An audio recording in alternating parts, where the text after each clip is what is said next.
Bismillahirrahmanirrahim. Assalamualaikum warahmatullahi wabarakatuh. 2 pekan yang lalu kita membahas tentang surat Ad-Duha. Kita sebetulnya belum tuntas ya surat Ad-Duha ya, baru ayat ketiga kalau nggak salah fokusnya. Ayat ma wadda'aka rabbuka wa ma qala. Rabbmu, Tuhanmu, penciptamu, pemilikmu, Rabbmu itu nggak pernah ninggalin kamu, nggak pernah benci sama kamu. Kalimatnya kamu, artinya japrian, khusus secara personal touch, bukan kepada kalian. Kalau kalian ma wadda'akum rabbukum wa ma qala. Kalau kalian broadcast, tapi ini japrian banget nih. Allah lagi ngomong kepada Rasulullah SAW secara pribadi.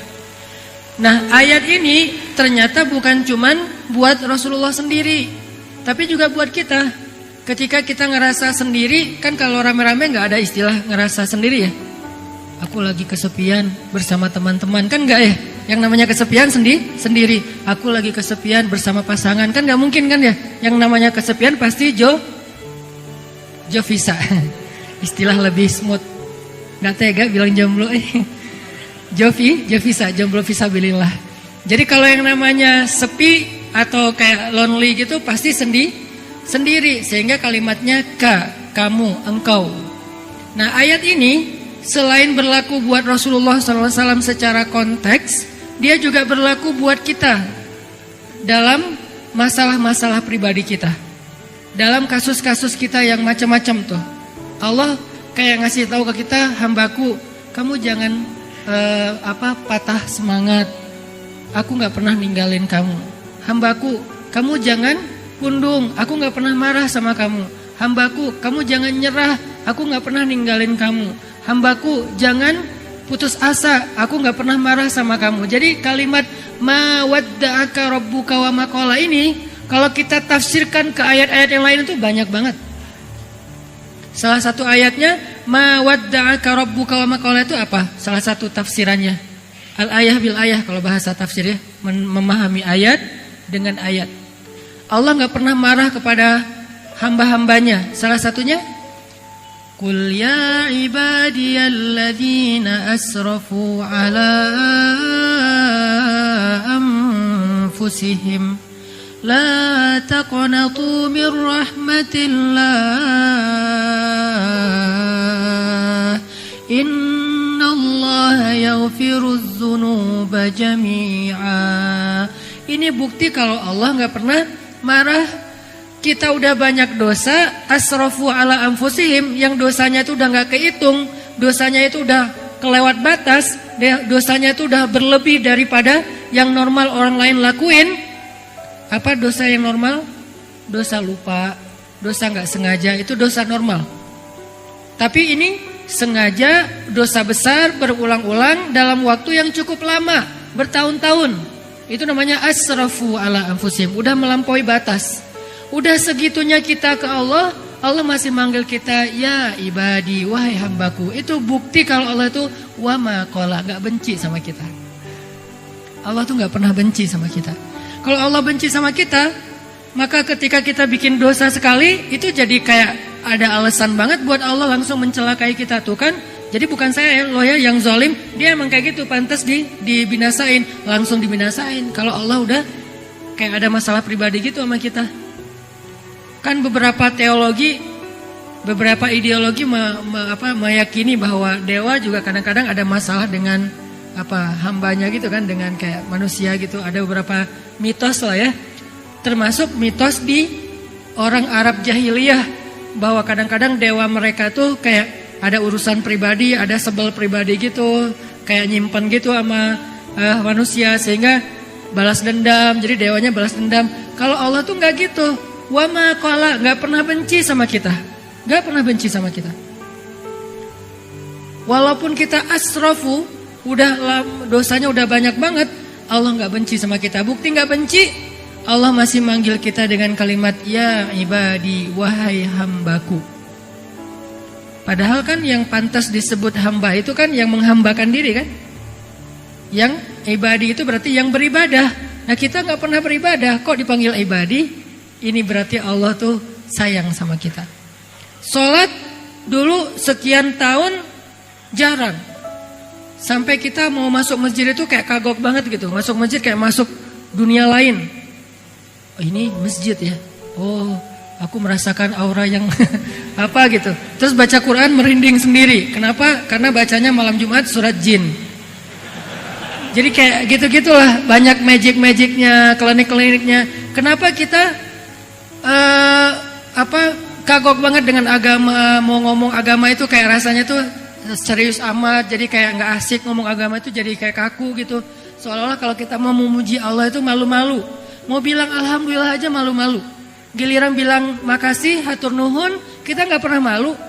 Kenapa bilang hatur nuhun, makasih, thank you, syukran, nggak malu, sementara bilang alhamdulillah malu, saking kagoknya kita dengan agama, dengan Allah. Jadi kayak bilang makasih ya Allah tuh kayak malu gitu. Kalau bilang makasih ke teman, kita biasa aja, thanks bro gitu, biasa aja. Tapi kalau ya Allah makasih atau jazakallah, alhamdulillah gitu, kok jazakallah, alhamdulillah gitu tuh kayak rasanya sungkan gitu, malu-maluin. Kenapa? Karena bertahun-tahun kita jauh dari Allah, tapi Allah masih manggil ya ibadi, wahai hambaku. Ini bukti teman-teman kalau Allah itu ma wadda'aka rabbuka wa ma qala. Istilahnya Rob lagi. Kenapa Rob Ustaz? Kenapa enggak Allah? Ma wadda'aka Allahu wa ma qala. Ini kalau kita mau bedah lebih dalam lagi ya. Enggak apa-apa sekali-kali kayak gitu, agak-agak mendalam. Nih ya kalau kita bedah, kenapa ada istilah Rob rububiyah bukan Allah? Ma wadda'aka Allahu wa ma qala. Sebagaimana ketika Allah memperkenalkan diri kepada Musa, yang pertama itu bukan nama, tapi peran. Inni ana rabbuk. Inni ana rabbuk. Itu ayat pertama. Ayat berikutnya innani anallah. Kenapa Rabb dulu baru Allah? Kenapa peran dulu baru nama? Ini nih jadi persepsi berpikir. Lebih baik kita memperkenalkan kebaikan kita dulu kepada seseorang sebelum dia kenal nama kita, supaya dia berkesan kepada kita. Kalau ini dalam bahasa kayak sales, marketing, kita kayak nyebutin produk dulu, kita nyebutin jabatan dulu, baru kita nyebutin nama misalnya, supaya orang trust, ngebangun trust dulu nih. Sama kayak kita sebelum kenal CV-nya, kita jelasin dulu tentang, atau kita lakuin dulu sesuatu kebaikan yang membuat orang interest. Sebelum kita jelasin saya siapa, asal dari mana, lahir tahun berapa, apalagi soal tahun lahir ya, ini agak-agak sensitif. Sarah juga nih, lahir tahun berapa, kalau di bawah, kalau angkanya udah kelipatan kepala 3, ini udah mulai agak-agak sensitif nih. Jadi daripada kita nyebutin lahir tahun berapa, asalnya dari mana, apalagi kalau misalnya saya sebutlah pas saya mau nikah dulu, saya orang Sumatera, mau nikahin cewek Jawa yang karakternya, culture-nya beda banget sama orang Sumatera, dan dia pribadi juga kayak agak-agak karena nggak kenal kali ya, gimana gitu, agak-agak takutnya orang Sumatera mungkin keras kan, menurut sebagian orang Sumatera mungkin belak-belakan, to the point. Ya apa adanya gitu, nggak kayak orang Jawa Sunda yang mungkin lembut, ngomongnya pelan-pelan, nggak teriak-teriak, kan ada kesan gitunya ya. Nah sebelum dia kenal kalau saya itu orang Sumatera, saya nunjukin dulu dong, pas kenalan saya nggak Sumatera, saya Nyunda banget orang Bandung katanya, iya ternyata Aceh kan ya, jadi kayak baru ngomong gitu yang ditunjukin mungkin karakter yang dia nyaman dulu, terus kayak orangnya kayak care gitu, orangnya tuh pengertian banget, orangnya tuh dewasa banget, matang segala macam, santun pas bicara. Baru setelah itu ketika saya memperkenalkan, saya tuh dari Sumatera loh, itu akan jadi excuse buat dia, nggak masalah. Kenapa? Karena udah ngelihat dulu, oh iya ya kamu nggak apa-apa deh walaupun Sumatera juga, karena kamu orangnya lembut, kamu orangnya santun, kamu orangnya. Jadi Allah itu memperkenalkan diri, ana rabbuk. Maksudnya apa? Rob itu, akulah yang menciptakanmu, akulah yang ngasih kamu rezeki, akulah yang menjaga kamu, akulah yang nolong kamu. Apa terjemahan dari kata Rob kalau kita breakdown? Rob itu kalau di breakdown adalah alam yajidka yatiman fa'awa wa wajadaka dhallan fahada wa wajadaka ailan fa'aghna, itulah Rabb. Jadi ketika Allah ngomong ma wadda'aka rabbuka wa ma qala, artinya apa? Rabbmu tidak pernah meninggalkanmu, artinya dialah yang selama ini memperbaiki ciptaan pada dirimu sehingga kamu menjadi seorang sosok manusia yang ideal secara fisik. Nabi kan ideal banget secara fisik ya. Enggak berlebihan, enggak juga pas-pasan, ideal. Karena yang paling bagus itu bukan pol ya. Yang paling bagus itu tawazun, wasatiyah kalau dalam konsep berpikir. Pas banget. Nabi bukan cowok yang paling tinggi di antara sahabat, tapi juga bukan yang paling rendah, pas. Nabi kalau jalan bukan yang paling cepat, tapi bukan yang lola, bukan yang slow banget, pas juga, ideal banget. Nabi itu kalau bicara bukan yang paling teriak, tapi juga nggak terlalu pelan yang bikin apa, nggak gitu-gitu amat juga sih, pas gitu. Jadi tawazun, sehingga Allah lah sebagai Rabb yang telah menciptakan kamu dalam tawazun, dalam fisik yang ideal, wahai Muhammad. Allah juga yang memelihara kamu, yang nanti dijelaskan di alam yajidka yatiman dan seterusnya. Allah juga yang melindungi kamu, Allah juga yang menjaga kamu, Allah yang sayang sama kamu, Allah yang begini. Semua itu adalah bukti bahwa Allah ma wadda'aka wa ma qala, tidak pernah ninggalin kamu, gak pernah benci sama kamu. Ini adalah ayat motivasi. Mudah-mudahan ini jadi booster yang lebih bagus daripada 1 minute booster ya. 1 minute booster kan kadang benar, kadang nggak jelas, nggak inilah ya. Tapi kalau ma wadda'aka rabbuka wa ma qala itu booster banget teman-teman. Itu mood booster banget. Caranya kita baca berulang-ulang. Kalau kita lagi kayak ngerasa kok saya hidupnya gini-gini banget ya, kok Allah nggak nolongin saya, baca lagi wadduha wal laili idza saja ma wadda'aka rabbuka wa ma qala. Rabbmu tuh nggak pernah ninggalin kamu, nggak pernah benci sama kamu.